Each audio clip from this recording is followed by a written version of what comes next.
Hello, everybody, and welcome back to IntyCenter for another whip around FODEUSS. And this week, we'll cover a lot of stuff, but we will not cover the game where the Birmingham Shack Barons scored as many runs in a single half inning as the Ohio State University did against that school up north yesterday.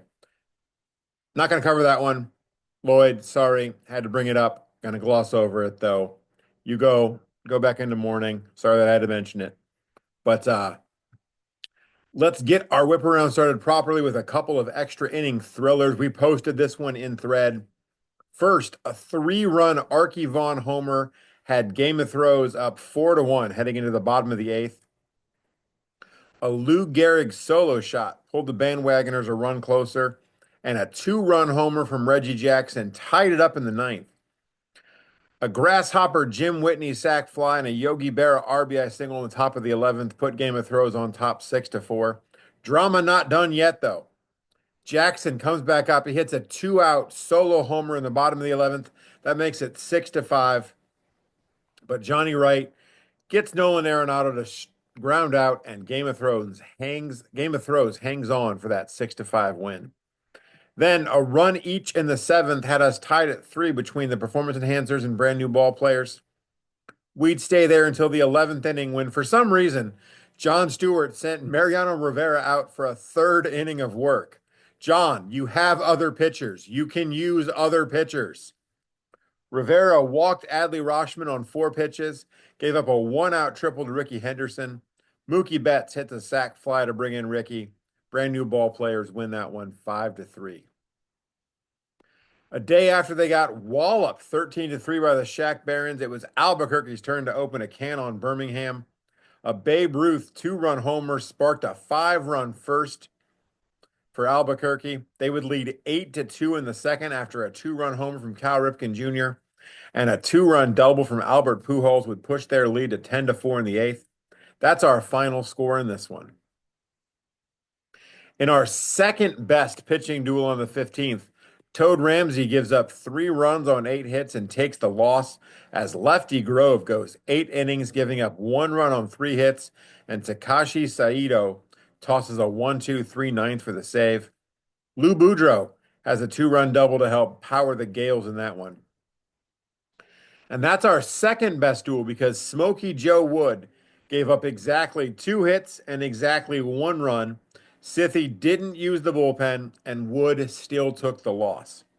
That's because Vida Blue tossed a 4-hit shutout for the 1-0 win for Bleach. A Salvador Perez solo homer in the 6th. I can already hear Sean saying, fuck that guy. That's the only run of the game. Now, Sithy did get the tying run in the ninth. They sent Billy Hamilton in as a pinch runner for that tying run, but he gets thrown out trying to steal, and you just kind of shrug your shoulders at a loss like that. Dazzy Vance made sure his Stone Temple Seattle Pilots took at least 1 game off of the Gales. He tossed 8 innings. He gave up 1 run on 5 hits. Van Mungo had a hitless ninth for his 4th save of the year. The Pilots win that one 4-1 thanks to a couple of ribbies from Paul Hines. Sandy Koufax exited 1 out away from a complete game, giving up 2 runs on 9 hits. Cleveland's own Big Ed Delahunty had a homer and a triple. The D-Bags beat Atlanta 11-2. And then it was a rebound performance for J.R. Richard. He's had a bad start to the season, but he outduels Robin Roberts to lead Atlanta Autumn to a 3-0 win. Richard tossed 6 and a 2/3 scoreless innings. He scatters 6 hits. Roberts gave up 3 runs on 7 hits. All 3 of those runs came on a single swing of the bat from Sam Crawford in the 6th inning. That's the difference in that game. And it continues to be one of those years for heels. And if my math is correct, this would make it 2023 of the 2024 years in the common era that are, quote, just one of those years for heels. The bandwagoners were up 4-1 heading into the 8th before a game-tying bulk. That's right, bulk. A game-tying bulk scored Hank Aaron. A fielder's choice scored the go-ahead run. The bandwagoners go down in order against Bruce Sutter in the 9th, and Let's Play 2 takes that one 5-4. Now, on the 18th, we had so much drama. Brand new ball players. They get a 4-run top of the ninth. That takes them from being down 3-2 to up 6-3 over Atlanta. Only for Atlanta Autumn to come back and score four of their own in the bottom of the ninth inning. That's capped by a bases loaded, bases clearing walk-off double from Stuffy McInnes. Ted Williams led off the top of the ninth inning with a homer for the Shaq Barons, putting them up 2-1 on Bleach. Only for Marquise Grissom to hit a one-out solo homer of his own to tie it back up. In the 10th, Buster Posey doubles. He moves the third on a bunt. He scores on the sac fly. And the Burning Strangers of the Bleach take that one 3-2. Still need some more drama from that day. Here's one more for you. A Luke Appling RBI single in the top of the seventh tied it for the Surfers against Scythia at 1. Nap LaJoie gets a leadoff homer in the bottom of the eighth. That makes it 2-1. Harlan Cliff gets a sac fly later that inning, pushes that lead to 3-1. But with 2 outs in the ninth, Babe Herman hits a home run to make it 3-2. Mark Pryor strikes out Freddie Lindstrom, but the ball is in the dirt, so even the strikeout can't end the game.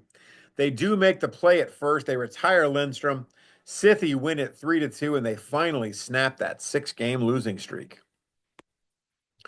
Hey, Randy Johnson, we told you it was going to happen, but he is having a hell of a year. He tossed 7 1/3 shutout innings in the Reseda Free Fallers finale against Game of Thrones. He struck out 7. The Free Fallers won that one 2-0, and Johnson now moves to 5-0 on the season.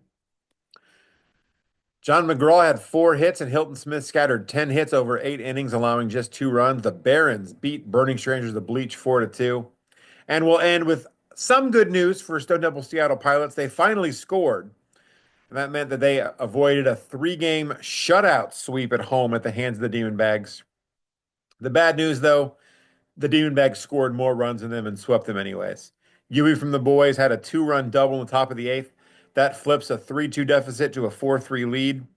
Fernando Valenzuela works around a 1-out double in the bottom of the ninth. The Demon Bags win that one 4-3. And that's going to do it for IntyCenter this time. We will catch you next time for another whip around. FODEUSS.